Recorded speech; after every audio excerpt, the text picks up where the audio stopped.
কি বলবো ভাই, কালকে আমার একটা বন্ধুর বার্থডে ছিল, ঠিক আছে, জন্মদিন। তো ও এত পরিমাণে স্ট্যাটাস দিচ্ছে কল্পনার বাইরে। ওয়াকে যে বন্ধুগুলো, ঠিক আছে, ওর আত্মীয় স্বজন ওয়াকে উইশ করেছে, হ্যাপি বার্থডে লিখেছে, ও সেইগুলো সব ওর স্ট্যাটাসে দিচ্ছে। 200-300 খানা স্ট্যাটাস।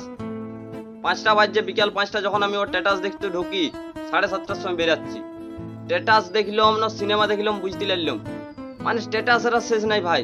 আমারও কোনো কাজ নেই, বেকাচ্ছা, বুঝতে পারছো তো, 1.5 GB 2 GB নেট বলে দেখে এলি। অথচ ভাই ওয়াকে বললাম ভাই পার্টি দে, বলছে আমাদের ঘরে জন্মদিন চলে নাই খাওয়ান দাওয়ান। বললাম ভাই ঘরে চলে না তো গিয়েছে, বাইরে দে। বলছে না, ঘরের লোক বলেছে বাইরেও চলে না। হোয়াটসঅ্যাপ কোম্পানি তো অনেক ভাই অতিষ্ঠ হয়ে গেছে, আমাকে মেসেজ করেছে, বলছে তোমার এই বন্ধুটাকে থামাও, নাহলে আমরা ইয়ার নামে থানায় কেস করে দেবো। মানে ভাই কি বলবো, জীবনে আর কিছু করি বা না করি, এরকম জন্মদিনে বার্থডে এত পরিমাণে স্ট্যাটাস দিনি। আরো কিছু কিছু বন্ধু আছে, মানে মাথাটা হ্যাং করে দিচ্ছে ভাই ওদের যেরকম কাণ্ড কারখানা। ইনস্টাগ্রামে ঢুকলে ভাই এত পরিমাণে রিলস পাঠায় যে কি বলবো। মানে ইনস্টাগ্রামে এমনি ভিডিও কি দেখবো, আর রিলস দেখেই 2 GB নেট শেষ হয়ে যাচ্ছে। যেমন ও আর আমি রিলেশনশিপে আছি, মানে রিলস পাঠানোর আর শেষ নাই। যেমন ও রিল দেখতে ঢুকে আমাকে পাঠানোর লেগেই। আরো যদি কোনোদিন যদি ডাটা অফ থাকে, রিলস দেখতে হয়তো ঢুকিনি, ফোন করবে, ভাই তোকে এতগুলো রিল পাঠালাম, একটাও কেন দেখুসনি।